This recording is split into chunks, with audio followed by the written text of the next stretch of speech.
ನಮ್ಗೆ ಒಂದು 20 ಜನ ಜಾಸ್ತಿ ಇದೆ ಸರ್ ಪ್ರೋಗ್ರಾಮ್ ಗುರಿಯದ ಒಂದ ಬುತ್ತಿ ಮಾಡ್ತಾರೆ 1 ಗಂಟೆ ಹೋದ ಹೆಣ್ಮಕ್ಳು ಬುತ್ತಿ ಮಾಡ್ಕೊತಾರೆ ತಿಂಡಿ ಮಾಡಕ್ಕೆ ಅಡುಗೆ ಮಾಡ್ಕೊತಾರೆ.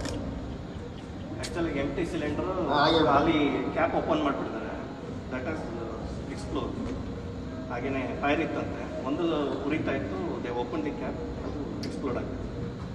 ಯಾವ 5 ಗಂಟೆಗೆ ನಮ್ಮ ಅಡುಗೆ ತಿಂಡಿ ಮಾಡುವ ಅಂತ ಹೇಳ್ಬಿಟ್ಟು ಸಿಲಿಂಡರ್ ಬ್ಲಾಸ್ಟ್ ಆಗಿಬಿಟ್ಟು 11 ಜನ ಇಂಜುರಿ ಆಗಿದ್ದಾರೆ. ಅದರಲ್ಲಿ 4 ಜನ 70% ಇಂಜುರಿ ಆಗಿದ್ದಾರೆ. ಅದರಲ್ಲಿ ಒಂದು ಸಣ್ಣ ಮಗು 2 ವರ್ಷ ಮಗುನು 70% ಇಂಜುರಿ ಆಗಿದೆ. ಮಿಕ್ಕಿದ್ದು 5 ಜನದಲ್ಲಿ 5 ಜನ ಬಿಲೋ 40% ಇದ್ದಾರೆ. ಆಮೇಲೆ 2 ಜನ ಮಕ್ಕಳು ಇದ್ದಾರೆ. ಅದರಲ್ಲಿ ಆ ಮಕ್ಳಿಗೂ 15% ಇದಿಲ್ಲ, ಮೈನರ್ ಏನಿಲ್ಲ. ಅದು 15% ಬರ್ನಿಂಗ್ ಆಗಿದೆ, ಔಟ್ ಆಫ್ ಡೇಂಜರ್ ಆಗಿದೆ. 2 ಜನ ಮಕ್ಕಳು ಅದರಲ್ಲಿ ಒಬ್ಬರು ತಲೆ ಬಿದ್ದು ಹೆಡ್ ಇಂಜುರಿ ಆಗಿಬಿಟ್ಟು ಅವ್ರಿಗೆ ಬಳ್ಳಾರಿ ಹಾಸ್ಪಿಟಲಲ್ಲಿ ಶಿಫ್ಟ್ ಮಾಡಿದ್ದಾರೆ. ಒಬ್ಬರನ್ನ ಡಿಸ್ಚಾರ್ಜ್ ಮಾಡಿದ್ದಾರೆ. ಹಾಗಾಗಿ ಹಾಸ್ಪಿಟ್ಲಿಗೆ ವಿಸಿಟ್ ಕೊಟ್ಟು ಬಂದು ಡಾಕ್ಟರ್ ನಾನು ವಿಕ್ಟೋರಿಯಾ ಹಾಸ್ಪಿಟ್ಲನ್ನು ಶಿಫ್ಟ್ ಮಾಡಬೇಕಂತ ಡಾಕ್ಟ್ರುಗಳು ಕೇಳಿದೆ. ಅಲ್ಲೇ ಒಳ್ಳೆ ಟ್ರೀಟ್ಮೆಂಟ್ ಕೊಡ್ತವ್ರೆ. ಜಿಂದಾಲ್ ಹಾಸ್ಪಿಟ್ಲಲ್ಲಿ ಒಳ್ಳೆ ಟ್ರೀಟ್ಮೆಂಟ್ ಕೊಡ್ತವ್ರೆ. ಆ ಕಾರಣಕ್ಕೆ ಬೇಡ ಸರ್ ಮಾಡಿದ್ರು ಉಪಯೋಗ ಆಗಲ್ಲ. ಅಲ್ಲಿಂದ ಸೋಮಶೇಖರ್ ಅಂತ ಹೇಳ್ಬಿಟ್ಟು ಪ್ಲಾಸ್ಟಿಕ್ ಸರ್ಜನ್ ಅಪೋಲೋ ಹಾಸ್ಪಿಟ್ಲಿಂದ ಅವರು ಹೊರಟವ್ರೆ.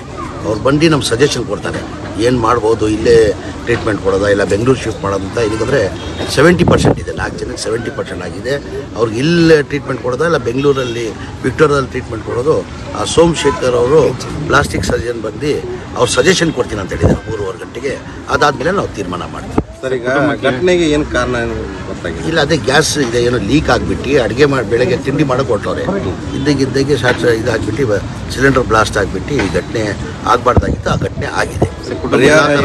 ಎಲ್ಲ ಥರ ಟ್ರೀಟ್ಮೆಂಟ್ ಚೆನ್ನಾಗಿ ನಡೀತಾ ಇದೆ. ನಾನು ತಹಸೀಲ್ದಾರ್ಗೆ ಅಲ್ಲೇ ಇರೋಕೆ ಹೇಳಿದ್ದೀನಿ. ಆಚೆಯಿಂದ ಏನಾದ್ರು ಮೆಡಿಸಿನ್ ಅಗತ್ಯ ಇದ್ದರೆ ಅದು ತಂದುಕೊಡೋಕ್ಕೆ ಆದೇಶನ ಮಾಡಿದ್ದೀನಿ.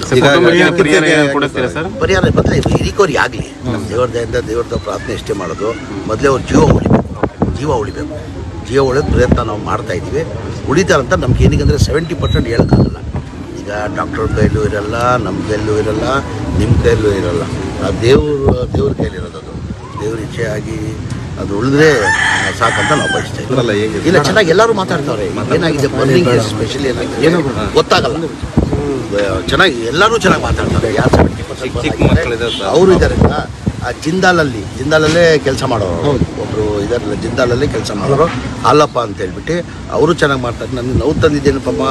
ಒಂದು ಸಣ್ಣ ಮಗು 2 ವರ್ಷ 70% ಬಂದಾಗಿದೆ. ಪ್ರಪಂಚನೇ ನೋಡಿ ಆ ಮಗು. ಅವ್ರ ತಂದೆ ಬೇರೆ ಏನೋ ಜೈಲಲ್ಲಿದ್ದಾರಂತೆ. ಆ ಮಗ ಸಣ್ಣ ಮಗು. ಅದು ನೋಡಿ ಭಾಳ ದುಃಖ ಆಯ್ತು ನನಗೆ. ನಾನು ದೇವ್ರ ಇಷ್ಟೇ ಪ್ರಾರ್ಥನೆ ಮಾಡೋದು, ಆದಷ್ಟು ವಾಸಿಯಾಗಲಿ ಅಂತ ಭಗವಂತವ್ರು ಪ್ರಾರ್ಥನೆ.